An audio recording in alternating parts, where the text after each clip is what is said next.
Bueno, bienvenido a su canal, Profe Manolo.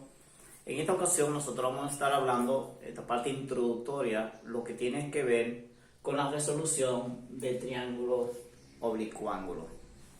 Es bueno nosotros poder diferenciar. En videos anteriores, en temas anteriores, hablábamos sobre la resolución de triángulos rectángulos. Y hablamos que un triángulo era rectángulo cuando uno de los ángulos de ese triángulo medía 90 grados. Ahora nos vamos a referir en este video con relación a lo que son a los triángulos oblicuángulos. Recuerden que aquí en los triángulos oblicuángulos lo que me está diciendo y cómo yo lo puedo diferenciar es que ninguno de sus ángulos miden 90 grados.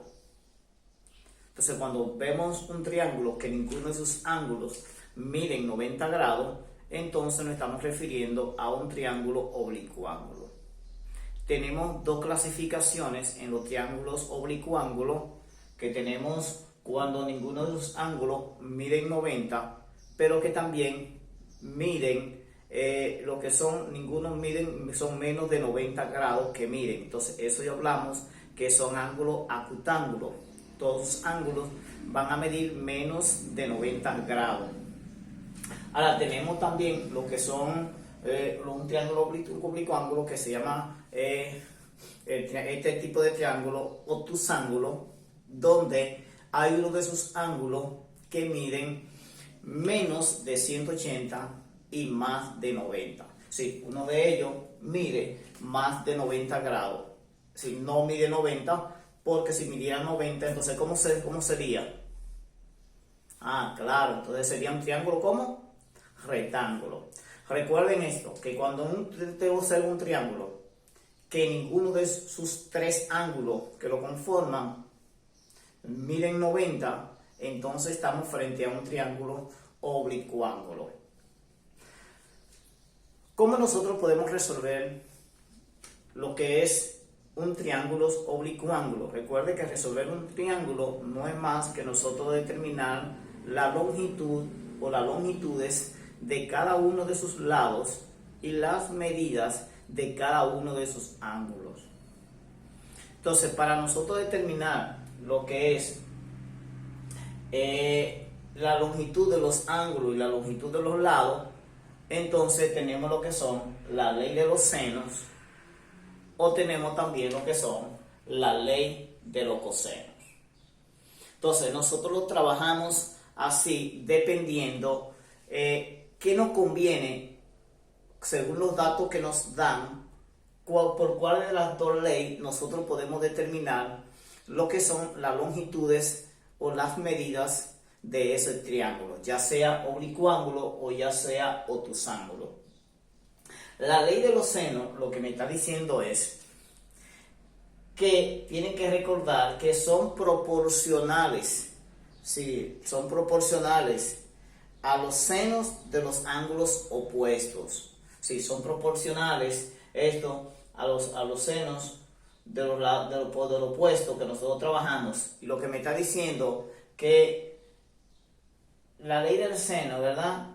Que A sobre el seno de A, que es un lado opuesto, entonces me está diciendo que va a ser igual a B, al lado B, sobre el seno del ángulo B, y que eso va a ser igual al lado C sobre el seno del ángulo C.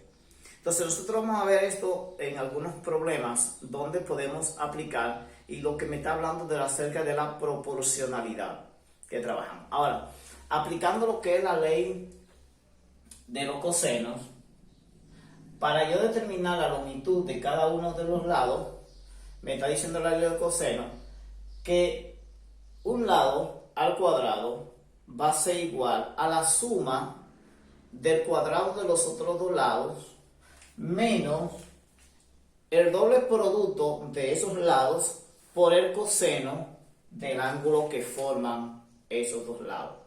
Entonces nosotros aplicando cualquiera de estas leyes, nosotros podemos determinar cada una de las medidas.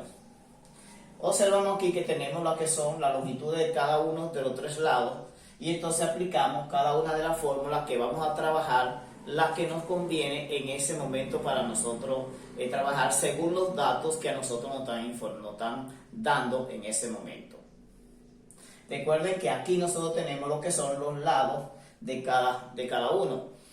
Aquí en estos lados, a diferencia de lo que es el triángulo rectángulo, que decíamos que el mayor lado se llamaba hipotenusa.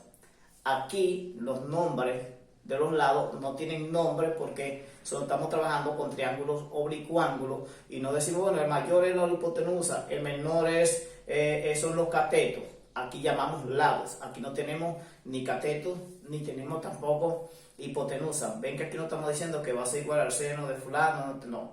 Entonces es donde nosotros vamos a ir trabajando para poder trabajar con estos triángulos oblicuángulos para que nos sean de utilidad para resolver problemas que tengan que ver con relación o resolución de problemas de la vida diaria. Entonces, esta es una pequeña introducción que nosotros estamos ofreciendo sobre lo que es la diferenciación entre un triángulo oblicuángulo, entre un triángulo rectángulo y cómo nosotros podemos determinar la longitud de cada uno de los lados. En el triángulo rectángulo, para determinar la longitud de cada uno de los lados, utilizábamos lo que era el teorema de Pitágoras. Aquí, para determinar la longitud de los lados de un triángulo oblicuángulo, tenemos que trabajar a través de la ley del seno o con la ley del coseno. Es de la forma en que nosotros podemos determinar las longitudes de los lados de un triángulo oblicuángulo.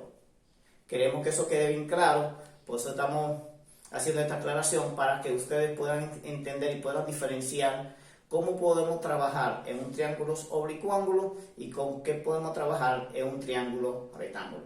Espero que esta pequeña introducción sobre los triángulos oblicuángulos y cómo nosotros podemos resolver les sea de gran beneficio. En los próximos videos van a estar viendo algunos ejemplos que vamos a estar trabajando aplicando ya lo que son la ley del seno o la ley coseno en la resolución de triángulos rectángulos. Así que los invito a que vean los próximos videos con relación a la resolución de triángulos oblicuángulos. Bye, hasta la próxima.